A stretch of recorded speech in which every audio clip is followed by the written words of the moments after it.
Our deep dive on the San Francisco 49ers draft class continues. Gracen Halton is up next on today's show. What is he? What's the ceiling? And more importantly, what's the floor? We'll break it all down on today's Gold Standard podcast presented by Prize Picks.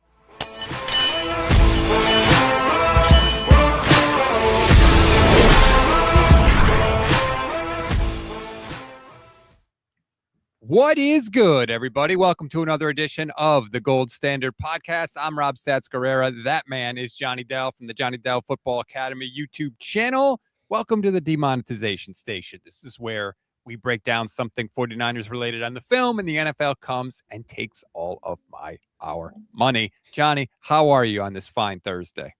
I'm good. Alabama's getting some much needed rain. We're supposed to get like 5 inches of rain over the next 6 days. So, we're hanging out in the swamps, but watching the draft picks and just pining for 49ers football. Yes, and by the way, OTAs begin next week, so we'll have a little bit more to dive into and chew on, which I'm grateful for because I'm just, like you, desperate for them to return to the field. But in the meantime, we'll continue breaking down the 49ers draft class. We have done it. We have done Dazon Stribling. We have done Romello Height. We have done Kalen Black. They're all on a playlist in our YouTube channel if you want to go check those out. Today is Gracen Halton, fourth round pick. So, probably not going to have as clean a tape as some of the other guys that we have looked at, but continue to trend for the 49ers in this draft of they wanted penetrators. They wanted guys that could get to the damn quarterback or at least get behind the line of scrimmage. Tell us a little bit about Gracen Halton.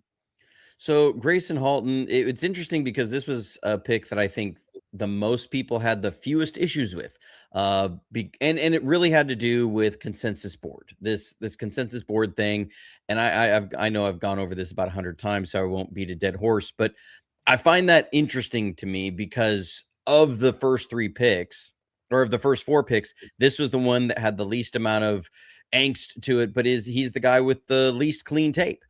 People came after me in the comments after the Dazon Stribling videos that I just put together highlights, and I'm like, there wasn't bad tape on the kid. Yes, you may have thought that he was reached for, but his tape was incredible. I think he got overshadowed because there were so many 6'4" wide receivers, and he was 6'2". But the production was there on tape. The tape was great. Kalen Black was another one everybody was mad about. We went over the tape, and I'm like, show me why from tape that he wasn't a 3rd round running back. Romello Height, we saw there's a clear vision and a role there. There was a little bit more negative tape on him, but it still wasn't much. Overall, it's more projection worries with him. Gracen Halton is somebody that was a little bit of a roller coaster. Now, when I say that, I'm not meaning it was 50-50. It was about 10% reps were bad, and about 10% were just okay, and about 80% of his reps were pretty good. Now, I will say there may be, I haven't seen everybody else's analysis. I try and stay away from it just because I don't want to borrow from other people or just regurgitate what they've said. I worry that there may be some people who use some reps that they don't understand what's happening scheme wise at Oklahoma and use it as negatives on him because some reps it looks like he's getting ejected from a hole and they're actually running a run defense twist. So they did a lot of those things where they exchanged gaps where guys, they wasn't necessarily he's going to start out here and he's going to hold this gap. He's got to take 2 steps over, move over, and sometimes it looks like he's getting washed out, but that's not what's happening. And so with him overall, really good. He's a fast and violent penetrating defensive lineman, fits the mold of a penetrating 3-tech like Osa Odigizua or DeForest Buckner, has shown the capacity to play a penetrating 5 technique as well. We'll get into that a little bit. Something to watch with, and that's something to watch with Raheem Morris of how does he use some of these fronts. I think he's somebody that can play out over a tackle. I think that in case they want to do a 3-4 front, I think he gives them the flexibility to do that. He's a twitchy, fast athlete with an incredible first step, burst and explosion, and open field speed. Can beat any lineman with speed off the snap and gets in the backfield as fast as any defensive lineman in college. His biggest strength is playing in the backfield. When he doesn't anchor, it gets ugly. He can get moved against double teams when caught with pads too high, struggles with counter moves when the first step doesn't win, and arm length will cap his all-around capabilities. He'll need strong coaching and situational management to help him flourish in year one as he learns the details of the position and how NFL offenses will attack. Has huge long-term upside. I like, well, that last part. You really got me excited there. So we'll dive into all of it with Gracen Halton. By the way, Anthony Nagatani, YouTube channel member. Thank you for the super chat. We do appreciate it. Anthony says, I really hope the NFL doesn't get these super chats. They do not. YouTube takes their cut, but Johnny gets the super chats. So thank you very much, Anthony. And to all our YouTube channel members, we appreciate you very much. If you want to sign up, it's less than $3 a month. You get custom emojis, you get membership badges, you get priority comment response, and you get your name scrolled across the screen. As you can see here, we do all the YouTube channel members across the screen every single show. We do appreciate you. Let's dive right in. Gracen Halton. I know that, I don't know if you saw, Johnny, Tariq Ahmad just gave an interview with Matt Barrows, and he talked about the Senior Bowl and how much, with certain guys, Kalen Black being one of them, Gracen Halton being another, that they were impressed by what they saw. Yeah, and it was funny, if anybody had watched our first 3 episodes on our draft picks and you read the Tariq Ahmad interview, you may think that you were just listening to a transcript of our first 3 episodes. It felt like everything Tariq was saying about our draft picks is what we've been saying for the last 3 weeks about our draft picks. And I will tell you, Tariq Ahmed was 3 rows behind me in the end zone watching these one-on-one reps. So it absolutely does matter. And I will give the proper shout out. That wasn't me that spotted him. That was one Steph Sanchez. She spotted Tariq there because nobody spots 49ers personnel people like Steph Sanchez. You don't understand until you've been sitting in those bleachers, and she'll sit there with her binoculars and tell you where the 49ers personnel people are on the field. It cracks me every time. But here you're going to see some of the pros and cons in the one-on-ones. He's really fast first step, but that secondary move isn't always there. Like here, he's trying to win with speed. He gets cut off, and then there's not that secondary move to really get in there. Now, here he is against one Jake Slaughter, somebody we went over his film before the draft, really liked him. Jim Harbaugh really liked him, drafted him as a guard in the early second round, and he was not ready for the speed and violence of Gracen Halton, who hits him with the spin move, gets him off balance. His feet, you can see that penetration ability, his ability to get vertical. Here, he beats the guard and lets everybody know. I will say this was one of the more animated guys at the Senior Bowl. But he does have some limitations here.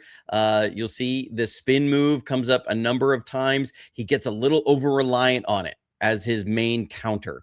And my issue with that, here he's again against Jake Slaughter. You can see here he's keeping his pad level nice and low, and he's able to drive. Here, he took 77 to the woodshed the entire time at the Senior Bowl, in the team drills, in the one-on-ones. It's Jeremiah Wright from Auburn. He's a converted tackle who's playing guard. But you can see the potential here with the speed off the ball. If I was to try and give a good comp from what we've seen, he's a defensive tackle version of Romello Height. Is somebody who's got an incredibly quick first step, got great burst, but as you can see here, when he doesn't win with speed, sometimes he just gets stonewalled. He doesn't have the frame to come with some counters, and we're going to look into that a little bit more. But let's get into the Senior Bowl practice reps. So here he is. This is Max Iheanacho, who's playing tackle. I think that's Nate Borkshire, I think, or it was one of the tight ends that was there. They're going to try and work a combo here. Max Iheanacho doesn't do a great job helping out his tight end. And this is where, you can put him out here as a 5 technique in a 3-4, somebody who's going to be out in this area. Now, this is more of a 7 technique, but this is a 3-4 front, right? So you got your 3 defensive tackles and your 2 outside linebackers. So he is outside shoulder of the tackle here. That would be something that Raheem Morris could play him at. We could see these kinds of fronts. Raheem Morris does, time, though, right? Huh? Not like all the time. Not all the time, but I think I just wonder, because we don't know exactly what Raheem Morris is going to do. This is somebody who brings some flexibility there. Because at 292 pounds, I expect him to probably be closer to 295 when game day starts. That he has the speed to play out here, but he's so big, no tight end is going to be able to get this combo on him. So he forces double teams from a tackle and a tight end. This is where it becomes interesting. You could put him there. You could put Michael Williams on the other side. You can put Alfred Collins at the nose. You can put Nick Bosa on one of these. You could have Nick Bosa standing up on the edge. You could have Michael standing up on the edge. You could have Romello Height standing up on the edge. Just gives you some flexibility. He can play either of these spots. And so you'll see here the tight end has no chance against his power and size to get him on a block there. So people will say, well, he's just going against a tight end. Well, that's a front that the 49ers could run, and there may be NFL tight ends who are tasked with trying to block him on that. And it shows, yes, that's a matchup win for the 49ers if we go to that. That's one reason I picked that clip. Here, this is your more traditional like nickel package look, where he's going to be playing a 2-eye on the inside, and I'll talk about that in a second, what that actually means. And you can see you'll see it from the end zone that the guard has to pretty much panic and grab to make this play. So when I say 2-eye, what do we mean on these? Well, one technique is outside shoulder of the center. 2-eye is inside of the guard. 3 is outside shoulder of the guard. 2 is head up on the guard. Then we have 4-eye is inside of the tackle. 5 is head up on the tackle. 6 is outside. And then 7 becomes over the tight end. So those are just numberings that we say of where they're going to play. And it's different positions. It's kind of like when people say wide receiver, they don't mean necessarily every position that a wide receiver plays. You have X, Z, F, and defensive tackle, same thing. You don't always mean a defensive tackle is a defensive tackle. You have different roles. What you do like about this kid is that you can move him around and he can play a lot of different spots. Alfred Collins is very much 1 or 3 technique. You don't want him out there as a 5 technique. Same with CJ West. You just don't want those guys out there. They don't have the lateral movement to play in space like that. You don't want that. This kid can. So he's a little bit of a different size, a different type than those guys. But he can play behind the line of scrimmage, and he gets in here. Now, this is what it looks like with a guard in panic mode as he puts his guy in a chokehold. And it forces a bad throw as he's still getting pressure on the quarterback. So that quickness, watch the first step through this hole is just too much for the guard to get in here. Hands, he gets vertical. Penetrating defensive tackle. Here he is on the edge. Now, this is where he's playing really well. He's keeping his pad level low. You can see the angle of attack. He's got low pad level. He's going to anchor, keep his outside arm free. And when the running back bounces it outside, his outside arm is free to make the play. And he lets everybody know about it. You will see this kid every time he makes a play. He lets everybody in the stadium know. Oh, I love that. Anchor your position, maintain your gap, peek, and read where the play is going. So, slows down at the snap.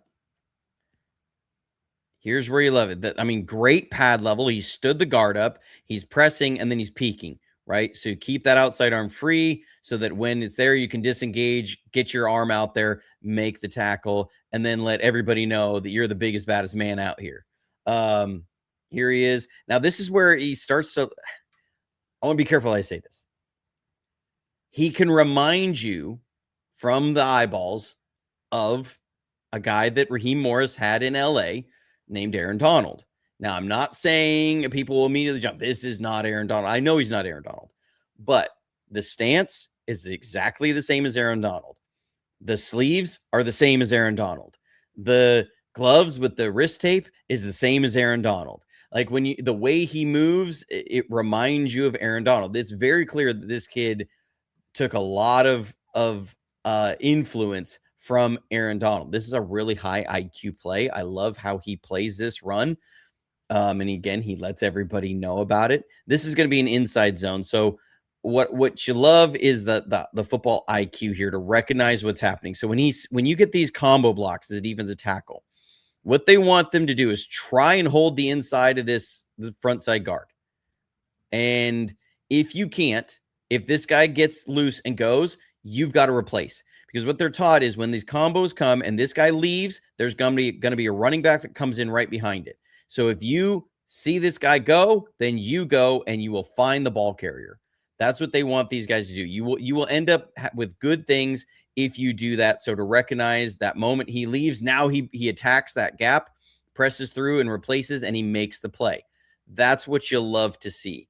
Those things tell you, okay, this kid understands what he's saying. Again, look at his stance compared to the other guys. That's what I mean about Aaron Donald. Aaron Donald always sat really far back in his stance because he wanted to get up and move laterally and use his quickness.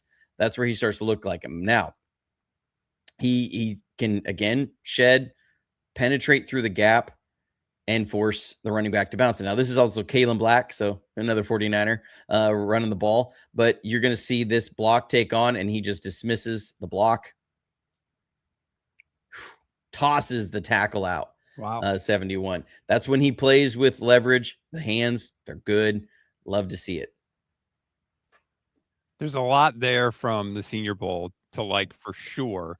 The explosiveness, like you're talking about, the quick. I mean, first of all, this guy just as an athlete, Gracen Halton had the third highest vertical leap for a defensive tackle in the history of the NFL Combine. Okay, he had a higher vertical leap than CeeDee Lamb, Ted McMillan, George Pickens, Devontae Smith, who's like 100 pounds. Okay. And Gracen Halton had a higher vertical than him at almost 300 pounds. So as an athlete, he is a specimen. Yeah. And you see that explosion just pop off the tape. And we're going to see a lot of it from Oklahoma. Now, here's where sometimes he struggles. And that is when he doesn't anchor really well. His frame is a little bit smaller and he can just get walled out and moved out of his gap. Now, I will say Kalen Black puts an absolute juke move on Taffy, the safety from Texas that comes down in here.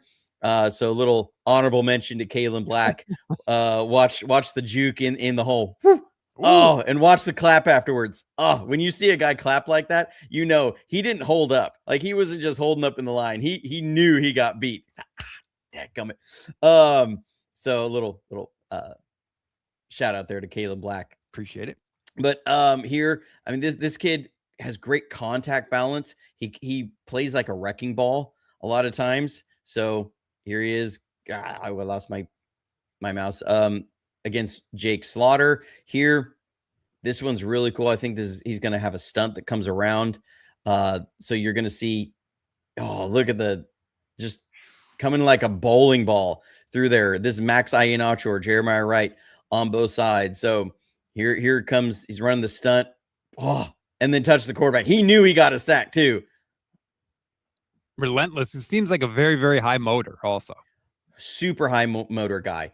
Always going. I mean, this is where it's exciting. Look at this ability to run that stunt as a 293-pound, 292-pound defensive tackle. So they're going to run this in, and then he's going to loop around.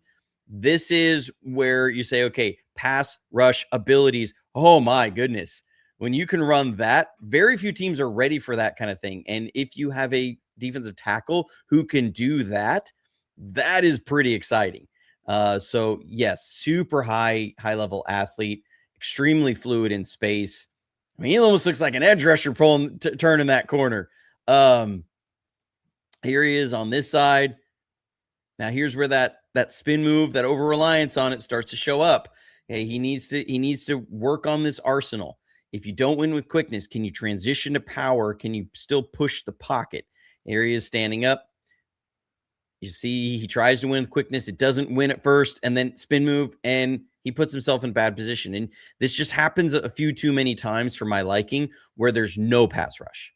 If you don't win with quickness, that's fine. Still push the pocket a little bit, get a cage rush in there. But over relying on this spin move can put you in some bad positions and just doesn't get productive enough. Here, look at him run.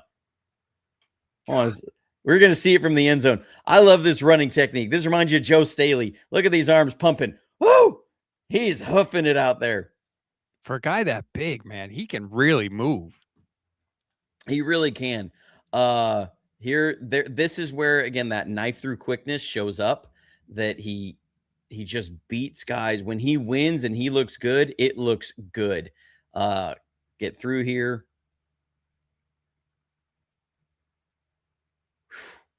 Quick. They have not had that. They have not had guys that penetrate quickly. And if you can get that up the middle, that is the single most disruptive thing that you can do to a quarterback, whether the quarterback is mobile or not. Quick interior pressure wrecks plays, it forces mistakes. It is what leads to good things for your defense. And the 49ers have not had that, hopefully, with Osa, first and foremost, and possibly Halton in a lesser role, obviously, they could have some of that because it has been sorely missed. Sorely missed. And again, this is what it looks like when a guard is in panic mode. Like, it's a little hard to see because the goalpost is in the way, but when a guy has to just reach out there and bear hug to try and keep this guy from beating him, I mean, that is a guard in panic mode. So he is somebody that puts guards in a panic mode quickly. There's the spin move when it works, and when it works, it looks great. Mm-hmm. It is why, but it can be, that thing of, because it works, it makes you do it too many times. But when he does, man, he's in there and he touched the quarterback, knows he got a sack. The kid let everybody know. You can see, like, he had a good Senior Bowl. There's a lot of good clips here. And understand, these guys only get about 9 team reps per period. They maybe have 18 reps per practice as in team. And I've got all these clips from less than a game's worth of clips in the practices. So when a guy is flashing this many times, that shows you they were winning on a very consistent basis, and why that matters so much at the Senior Bowl, because you're looking at guys all across this offensive line that were drafted into the NFL. His ability to push the pocket, really good. Now, we will talk about some of the negatives here, because again, his tape is not perfectly clean. So when I talk about over-reliance on the spin move. Hang on 1 second before you get to the negatives. I just want to remind everybody, we are presented by Prize Picks. If you haven't gone and checked out Prize Picks yet, please go and do it. They are the number one place for you for daily fantasy picks and lineups. Please, please, please check it out if you haven't done so already. You just pick more or less on your favorite player's stats, and if you get your picks right, you walk away with the cash. I've been telling you, don't give up on my Oklahoma City Thunder. They proved me right last night. Huge win in Game 2 of the Western Conference Finals. If you want to go player picks in the Western Conference Finals, you can. If you just want to pick the Thunder in 7, like I have been telling you, you can do that with Prize Picks as well. You could do player picks or team picks, whatever you want. I'm telling you, OKC in 7. Stick with me there. I won't let you down. Plus, if you want to go outside the world of sports, they have picks for there for you as well. Excuse me.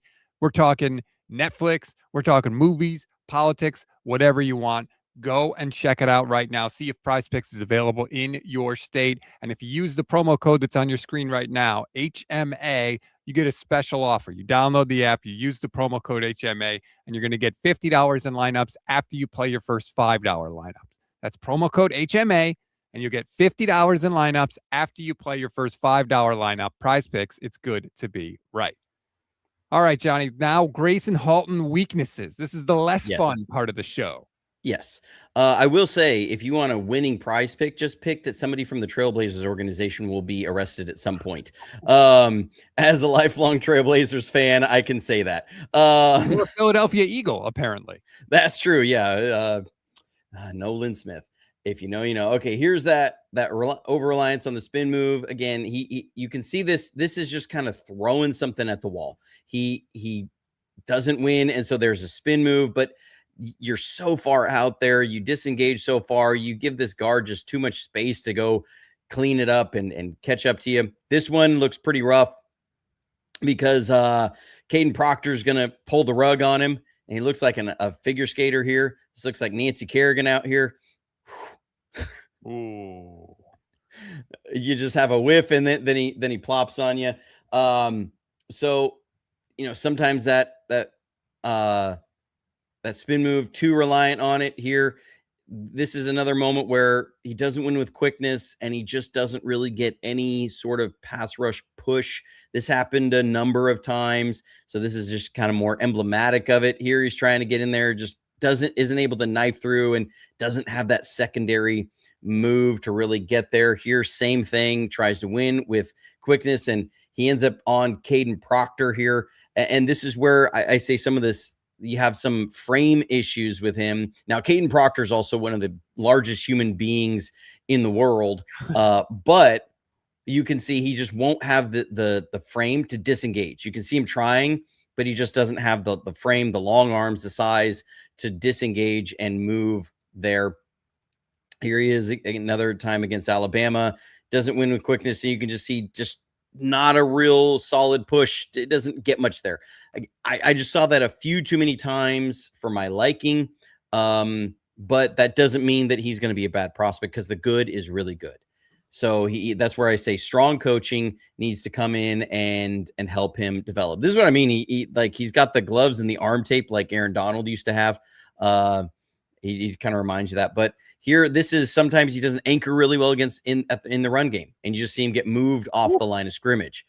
This is where he's getting a little bit too high. This one, I think the guard comes over on an inside zone. Yeah, and he gets turned. This is his gap. So he's got to stay in that gap. He gets turned. The frame isn't quite big enough to fight that block off. Here, this was part of the roller coaster. So the reason why Temple is backed up here, we'll see the clip later, is he made a tackle that was nearly a tackle for loss that was nearly a safety. So he's the reason Temple is backed up here, and they're going with the quarterback sneak. But look at his technique on this quarterback sneak. He's just going to get moved on the pile. You're not the guy putting him in there to stop the tush push.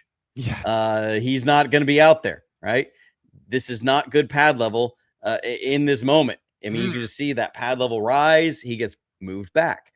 Here he is. 72 gave him some troubles here in the run game. Now, he still gets in on the tackle on this. He gets pushed to the ground, but that's because the running back bounces it outside.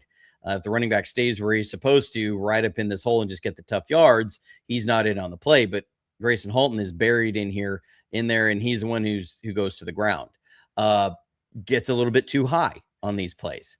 Okay, here he is. He's going to get driven off the ball again, too far. Now, I understand he sheds this. People will say, well, he sheds his guy. But yeah, he sheds his guy 3 yards off the ball. So when you're pushed, the line of scrimmage is here, you're back here, you're 3 yards off the ball. You have left far too much room for this running back if he actually sticks it in there and gets north and south. So you're creating too much space. You need to be playing behind the line of scrimmage, not 3 yards off the line of scrimmage. Here he is. And it's just a pad level issue. Right? He just gets too high. He doesn't do it all the time, but you do see this from time to time. And this is what happens sometimes with those really high athletic guys. Here, he just gets driven, again, 3 yards off the ball. Don't love to see that. Since 72 was driving him, he was struggling with him a little bit in this game on some plays. Here, just loses leverage and gets walked off the ball. Here he is on the left side. Like we saw earlier at the Senior Bowl, okay, when that guy disengages, you've got to go replace. He doesn't disengage to replace. So he gets held up. They get a decent run. Now, this is, again, another one where this is the roller coaster. We'll see the positive play, the play right after this one. So that's in a different set of clips, but this is against Michigan. He's right here, and you're going to see him get driven about 6 yards off the ball. Now, the very next play, he'll make a tackle in the backfield. That's part of the roller coaster that is Gracen Halton. So there he is. Oh, man. Now, in his defense, we saw this sometimes last year from Alfred Collins and CJ West as they were learning to play the position. We saw them get moved off the ball like this, but they learned as the season went of how to do this stuff, and they had some better coaching. So there's moments that when he doesn't anchor, it can look bad. It doesn't look great, but he has a lot of plays where it does look good. And when he looks good, it looks really good. First, he's got really high football IQ. So teams are trying to run screens on him. When you got a guy that's aggressive, first step, they get vertical. What do teams do? They like to throw screens on you. So here, Alabama's going to try and get a screen out here. You can see he reads it, and he's going to retrack to get to this running back. He reads out the screen quickly, disengages. We had too many times last year and the year before where teams were running screens on us. And it would seem like, okay, you're about to get there, and oh, there's a 15-yard screen play. There you see him read it out, retrack, and go get in on the tackle. Here, Alabama's going to try and run another screen on him. So he's going to come over here. They're going to try and I think it's a tight end screen or running back screen. Actually, this wide receiver screen because that's Jeremy Bernard that's in the backfield. So he's right here. That's Gracen Halton. He's reading this out. He's going to see what's going on. Read that it's a screen, and he's holding up Jeremy Bernard. So Ty Simpson has to basically dirtball this because Gracen Halton is there. He's reading out the screen. He's covering the guy. Here, he's at nose tackle. Same thing. Trying to run a screen on him. And he reads it out, gets his eyes back here, sees what the offensive line is doing. Now he retracts, gets to the running back who's holding the ball, and he's shutting down the screen. So we see a high football IQ guy. Another thing you see is violent hands. So when he's got really strong hands, he can get up in here and rip, and just pull the guard to the ground. Here against Parker Brailsford, somebody we looked at, here he's playing nose tackle. This is at the goal line. Watch his ability to grab and rip. There's the disengage. He'll toss him. He can play with really good power. Parker Brailsford got drafted by the Browns, I believe, in the 4th round. So I think they expect him to be their center of the future. Here, guard's going to try and get him on an inside zone, watch the hands engage and toss. And the way he can make this look effortless is impressive. So the hands engage and then just slide off, vertical penetration, and in the backfield. Let's watch it at full speed so you can understand how quickly he does this. That is so... Man. I could totally see when you see stuff like that, even though it's just flashes on tape, you're like, in round 4, yeah, I'll take the risk on that. 100%. That yes, there's some cleanup to happen, but the potential in round 4 is sky high. Here he is. He's got such a quick first step. This is going to be a long roll of clips to get through. His ability to have this first step again against Parker Brailsford, whose strength is his quickness. That is his game. He's going to be able to step over in this and get vertical through the gap. Man, you're getting through there in a hurry again against Alabama. Watch the quickness. The first step to penetrate through here. Sheesh. Okay, now he's here.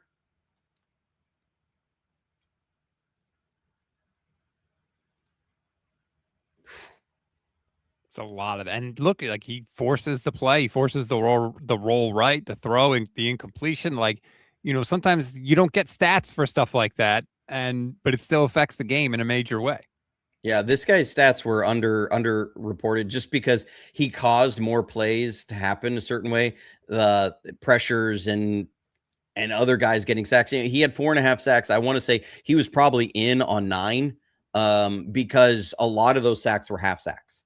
So he was starting it and somebody else is coming in and getting in on it. So it's counted as a half sack.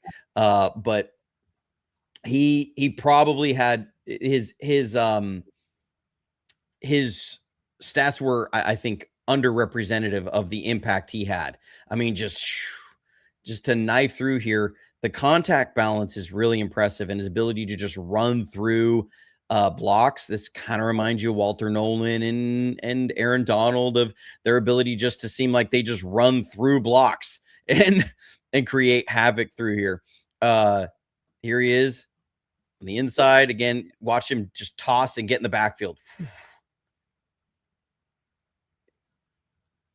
Here he is out on playing edge out here. It's too fast for the tackle in there. I mean, this is a wildly inaccurate throw. Why? Because he's coming in here, beats the tackle inside with quick, gets right in the quarterback's face, and the quarterback says a duck and chuck, right? He's probably was so mad at his corner for panicking and holding on that because he forced such a bad throw. But he'll fit right in with the 49ers then. Oh, yeah. Yeah. He'll be prime for it. I mean, but that's getting in the face of your guy. Here he is playing one Texas, 2-eye, immediately in the backfield, forcing a bad throw. This is a pressure monster. You see him right here, split this gap. I mean, these guys know he's coming, and they can't get there in time. That is an insane first step. Here he is. Oh, Man. that is playing behind the line of scrimmage. So, this is the Shanahan run system that is all across the NFL right now. This guy's got to go cut him off, this tackle. That's what they're trying to do on this play. Like that's a heck of a block for a tackle. But when a guy is going to not able to come inside of the guard who's trying to give a one-hand help and then go get the second level, and he still knifes through before the tackle can even get there, and then he cuts the running back off on his trajectory. Now the running back's got to stop his feet 3 yards in the backfield. You have won. You have won as a defense. If you can make a running back stop his feet 3 yards in the backfield, that is how you love to play. They want to play in the backfield, create a new line of scrimmage, and that's what this guy does. He just beats these guys to the point over and over again. That first step is so insanely fast. That quickness off the ball, so insanely fast. Plays in the backfield, just a disruptor, somebody who wreaks havoc in the backfield for offensive lines. It's nice to see some of these plays against the run too, because my kind of general impression of Gracen Halton was that he's going to be more of a pass rush specialist, at least early on. But it's nice to see that because the best laid plans for the 49ers defense don't always work out. So chances are guys are going to be thrown into roles that they were not, supposed to be in, so to speak. So anything he can give you against the run game is obviously a plus. Yeah, a big plus. And it fits what they've done in different years past, where they want these guys penetrating, disrupting in the backfield. They don't necessarily want these guys anchoring. We're an attacking one gap defense. We've been that way since Kyle's been here. And so it's about, you're going to be assigned a gap. Sometimes it's this one, sometimes it'll be that one, sometimes it'll be over here. But whatever your gap is, they want you to get to that gap in a hurry, penetrate, play with violence, and play in the backfield and disrupt the offensive plays. Here, he's going to get through so quickly. They're going to make this look like a run, and then they're going to bring a wide receiver on a reverse. He's going to penetrate so quickly, he intercepts the reverse. So this is probably my favorite play. Oh, man. That's not a defensive end doing that. It's not a linebacker. That's your defensive tackle getting vertical so quick that he's disrupting that. And he's not doing it against Temple. He's doing it against LSU. He's playing in the SEC with, and many people felt like, Oklahoma maybe had the best defensive line in football, and he was a big part of that defensive line. Again, the quickness through here, this is just wild to be able to move over 2 gaps and get through there. Good luck blocking that if you're an offensive line. Like, because now, I mean, you can just see Chris Kasurik licking his chops and saying, okay, I can do so many things up front with these guys. We can do gap exchanges. We can do run defending twists. We can mess up their blocking schemes all over the place because this guy gets vertical in a hurry. He can disrupt. We can move him over on gaps. He can cut off these wide zones. I mean, it's a wide zone play, and he's making a tackle on the running back 5 yards in the backfield. That is a disruptor against that. That first step and burst is just so fun to watch. Get in here. Oh yeah, I love it. Now the ref thought it was going to be a face mask at first, started to pull up the flag and decided no, he didn't grab his face mask. But this move through here is just wild. When you start picturing this with Michael, this with Bosa, this with Osa Odigizua, this with Romello Height, like the ability to exchange gaps, get these guys moving, creating chaos, man, that's exciting. That you start to really see a vision that they have, his ability to push the pocket here. I'll say this is another one. He's probably gonna be really irritated with his corner of, you got absolutely cooked, bro. I got some good pressure here right in the quarterback's face. Can't do much more than that. Here, playing at the right side.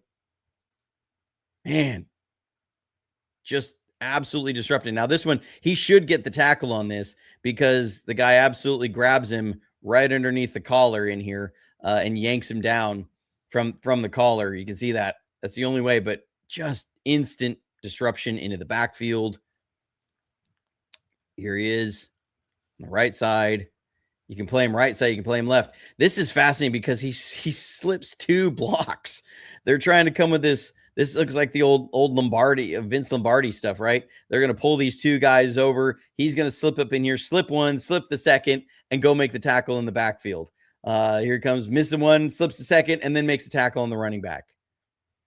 They did not get a seal here and a seal here and Yeah. run this play in the alley, like Vince Lombardi said back in the day. That was a good Lombardi impression, I will say. It wasn't, but that's okay.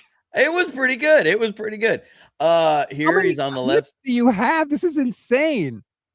I'm telling you, I this was a kid. It was a bit of a roller coaster, but I mean, when I say like penetration monster, because I got another compilation just like this of insane. These are all called the insane first step and quickness, is what I labeled all these.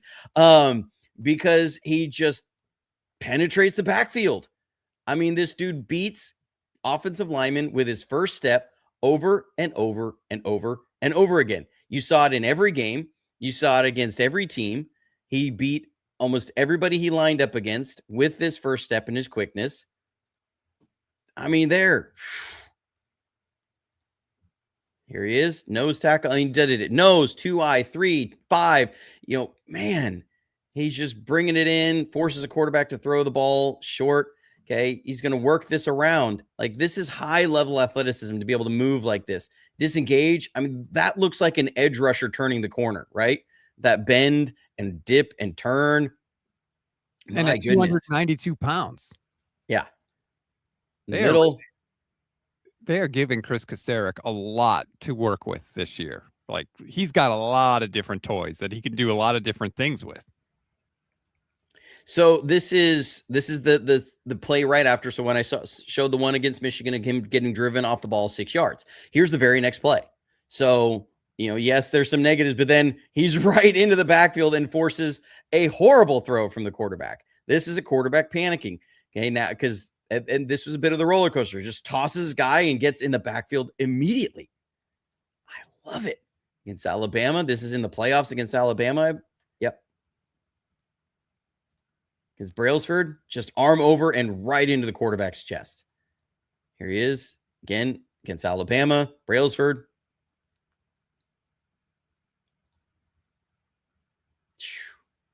They're trying to work a wide zone on him. So this is a combo. Watch him split this and go make the tackle. Sheesh. So what I mean is when he looks good, he looks really good.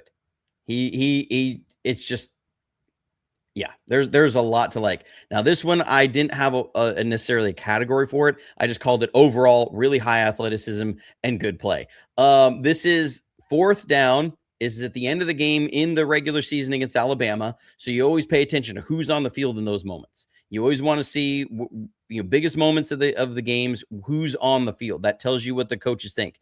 He's going to get pressure, push this guard into the quarterback, and force a bad throw. And this wins the game for Oklahoma. He just walks right in there, gets his hands up, and forces a bad throw. He may even get a tip on this ball. I don't know. It's a little hard to see from there. The ball ends up real short. So here it is. Just get into the quarterback's lap. He's trying to make that throw, and that was a bad throw. Corner's saying I'm the man, but that throw was several yards short. And he's in playing big in those moments. You love to see that, guys, who the moment is not too big. Here you see him anchoring well against the double team on that one. Here he is playing on the edge. This one is hilarious to me because this quarterback had to hate life after this. Oh, goodness. That man has a family.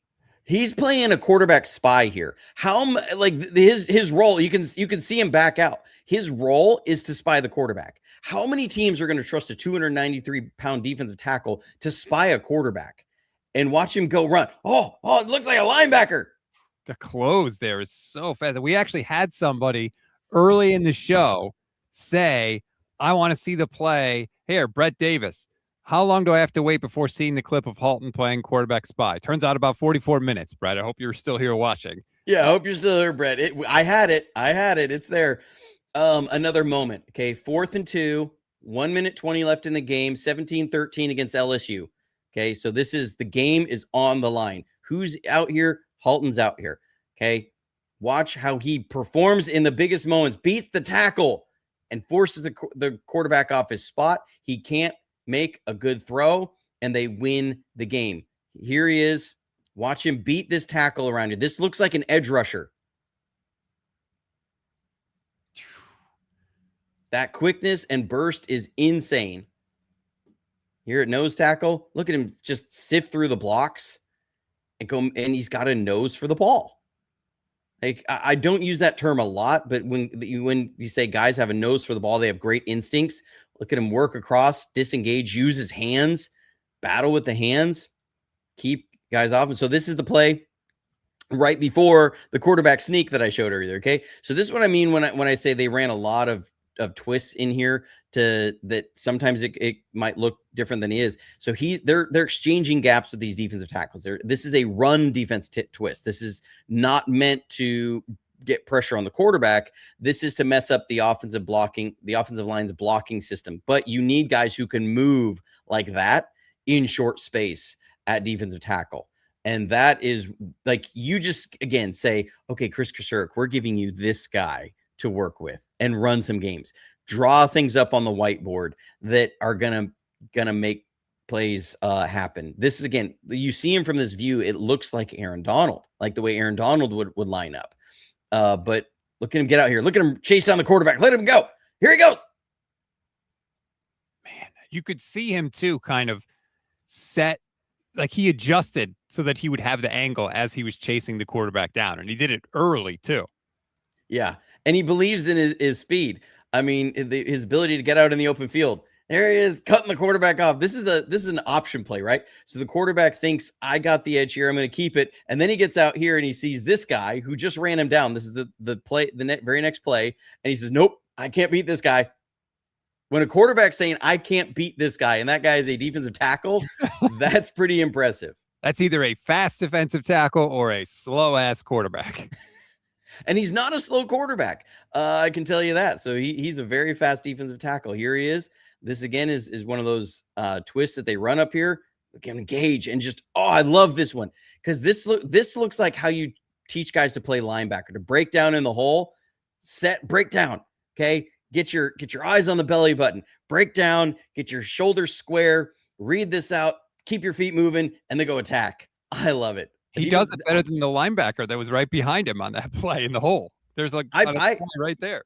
Yeah, I almost guarantee you he played linebacker at some point in somewhere in there. Somebody taught him to play linebacker, because that's not normal to have guys happen. So here he is, the bottom of the pile, get it from the end zone, nose tackle. Watch him just toss the block off or fight through. Man, here he is. Can run around. Look at him run around. Oh, I love his feet and the quickness on there. A lot to like about Gracen Halton. When he looks good, my goodness, he looked good. Now, again, the tape is not as clean. But I liked that he was doing it from a variety of different places, because like you talked about, when you consider him not just in a vacuum, but as part of this defensive line group that's there with Michael and Keon White, they're going to have pieces along this defensive front that they can move and shift. It is not going to be, here's our 4, cover 3, cover 2, and hope you can beat it. Like, we are going to have some uncertainty, some flexibility, some variety along the defensive front. And with Raheem now in the defensive play calls, Kyle spends so much time with positionless offense. Not that these guys are positionless, but the flexibility that they're going to have up front is really, really different, I think, than the 49ers have had in the past couple of seasons. 100%. I think you really hit it there, is that the multiplicity, and Raheem Morris talked about that, right? Mm-hmm. In his first presser, or the presser he had just right after rookie minicamp. That was his first one. Yeah, that they want multiplicity. Right. They want to be multiple. They want to be able to throw a lot of different things at an offense, because the thing that will cause a death for you in football faster than anything is being predictable. Sorry, my little daughter's in here trying to say hi to everybody. She's in the office with me. Stop it. But And Osa Odigizua talked about that, and we'll get into this with Carver Willis. If there's anything that I think we can say is Kyle Shanahan's MO, is never try as best you can to never be predictable, because in football it doesn't. A lot of times it won't matter if you are one of the best athletes out there. The floor of athleticism in the NFL is so high that if you are predictable, you will be beat. You will lose. And so they want to be as unpredictable as possible and have as many tools in their toolbox to throw at you, so that, like you said, it isn't just line up on third down and here's our four pass rushers and we expect everybody to win. They tried that, right? And you have one of the greatest edge rushers in the game in Nick Bosa out there, who had a career worst year as far as his pressure rate and everything, because he's just being asked. They're double teaming him out there. They're chipping him. They're sliding his way. They're doing everything they can, because they say, we don't think the other three guys can win it, and we don't have to worry about beating him anywhere other than where he lines up. And so, yes, he's this great player, and we're seeing he's got the highest double team rates, and he's not winning, and it's not impacting the game. You can be a blue chip player. If you are 100% predictable, you will be beat. And so they want to be able to bring guys in to say, we can move the line of scrimmage. We can move the gaps that they're going to be attacking. We're going to throw a lot of things at you. We want to present one thing, bring 18 others. And we want to be able to do a 5-man front. We want to be able to do a 4-man front. We want to be able to do a 3-man front. We want to be able to do everything we can to make life hard for you as an offense. And I really like it. So when you see the vision of what they've put together from this draft, I really do like this draft. I know this draft is kind of seen as a down draft. I think that it was seen as a down draft because there just wasn't a whole, like, some drafts you have the top 40 are really good, really good. This one, it was like the top 15 were really good. But you had so many guys that were, I think you had a lot of thickness in late second round valuation, like guys that could be day one starters or like very strong role players. There was I think from the end of the first to the end of the third were all, like, in different years, might be late second round picks. It was really hard to find a differentiation between these guys. And I think Gracen Halton is somebody that kind of fits into that mold. There's a huge amount of upside, and he could be a really good player in a really good system. And they are not counting on him to, like, be the starter and have to, like, get at the quarterback right away. He's going to be in a limited role, kind of get his feet wet, get, sort of your bearings there in the NFL, and hopefully he can build off of that. Again, there's a lot to be excited about on this Niners defensive front. It is not going to be so scary watching the 49ers play defense this year, and I am greatly, greatly, greatly looking forward to that. If you want more film breakdown, you can check us out here every Thursday, and go to the Johnny Dale Football Academy on YouTube. Subscribe. It is Film Breakdown Nirvana from you. Go and check it out. I know you have a ton of stuff up there all the time. We're working our way through the 49ers draft class. Who's up next week? Is it the lineman? Carver Willis? Carver Willis from Washington. I'm excited about that one. As my daughter is trying to make. You're back there. Yeah, everybody sees you. Carver Willis. That one's going to be a lot of fun because we're gonna really get into the nuts and bolts of the 49ers offensive line, and kind of like I was talking about here at the end with their approach, is get into the philosophy of their approach on offense, because it extends into the offensive line, and hopefully answer for people why they don't value offensive line the same way as everybody else, because they value very specific things, and it's with a whole offensive philosophy. And so with that, we'll be able to answer that. I'm not necessarily going to be talking about whether that's the absolute best approach, but that is the 49ers approach, and kind of explaining to people why they have the approach they do. And he is going to have every shot to be the starting left guard for this team. So you're not going to want to miss that breakdown a week from today. Thank you, Johnny. Thank you, everybody, for watching, for all the comments, for the super chats. We really appreciate it. Like this video, subscribe to both YouTube channels, and we'll talk to you next week.